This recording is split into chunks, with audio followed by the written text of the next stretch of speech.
Shalom sahabatku, sebelum kita merenungkan kebenaran firman Tuhan di pagi hari ini, mari kita sama-sama berdoa, mengucap syukur Bapa atas semua kebaikan-Mu.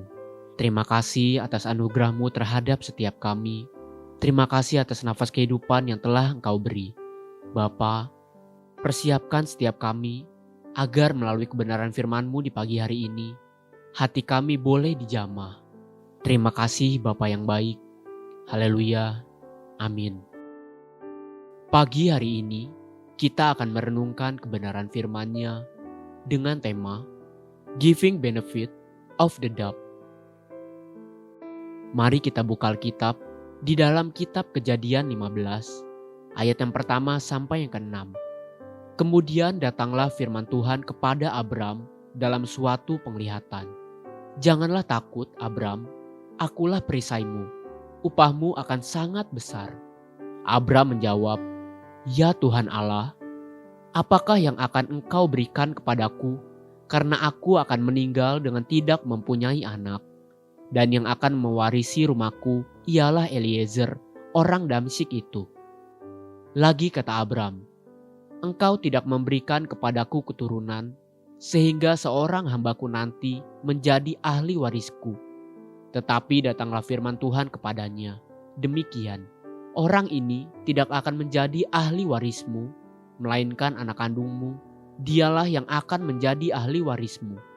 Lalu Tuhan membawa Abram keluar serta berfirman, Coba lihat ke langit, hitunglah bintang-bintang, jika engkau dapat menghitungnya. Maka firman-Nya kepadanya, demikianlah banyaknya nanti keturunanmu. Lalu percayalah Abram kepada Tuhan, maka Tuhan memperhitungkan hal itu kepadanya sebagai kebenaran. Semakin saya bertambah usia, semakin saya sadar bahwa tidak pernah ada hubungan yang akan langgeng tanpa masing-masing pihak belajar untuk memahami dan menghidupi satu kalimat ini. Learn to give the benefit of the doubt. Kamus Merriam-Webster mendefinisikan kalimat itu demikian. Giving benefit of the doubt adalah satu posisi berpijak untuk menerima sesuatu atau seseorang sebagai jujur dan layak untuk dipercaya bahkan ketika masih ada keraguan-raguan. Coba renungkan sebentar makna dari kebenaran ini. Bukankah tidak pernah ada sebuah hubungan yang mana selalu tanpa ada keraguan-raguan di dalam hati kita terhadap hubungan tersebut? Tapi kenapa yang satu bisa langgeng dan yang lain hancur?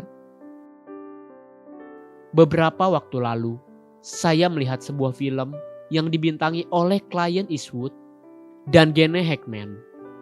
Dikisahkan dalam film tersebut, Clint Eastwood sebagai seorang pencuri ulung yang selalu membuat susah istri dan anaknya perempuan sampai setelah lewat kematian istrinya. Namun anak perempuan tersebut bercerita betapa ibunya selalu berharap dan percaya akan suaminya dengan selalu berkata, jika saja dia tidak melakukan ini, jika saja dia tidak melakukan itu. Sampai pada akhir kisah film tersebut, semua harapan indah itu terwujud.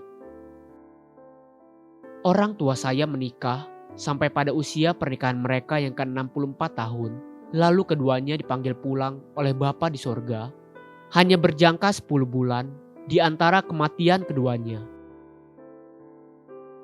Beberapa kali dari mulut orang tua saya, kami anak-anak mendengar satu nasihat, satu ingredient untuk pernikahan yang langgeng, yaitu saling memaafkan dan saling menerima satu sama lain dengan terus-menerus berharap dan menaruh percaya terhadap satu sama lain. Inilah yang disebut sebuah komitmen, bukan sekedar romantisme. Jika itu benar di antara hubungan suami istri, bukankah hal itu juga benar di antara hubungan kita dengan Tuhan? Coba simak dan perhatikan hubungan yang begitu mesra antara Tuhan dan Abraham. Pada saat itu, Abraham yang tidak memiliki keturunan menerima sebuah janji dari mulut Tuhan, dan Abraham berkata, Ya Tuhan Allah, apakah yang akan Engkau berikan kepadaku, karena aku akan meninggal dengan tidak mempunyai anak, dan yang akan mewarisi rumahku ialah Eliezer, orang Damsyik itu. Atau dengan kata lain, untuk apa semua berkat-berkat itu?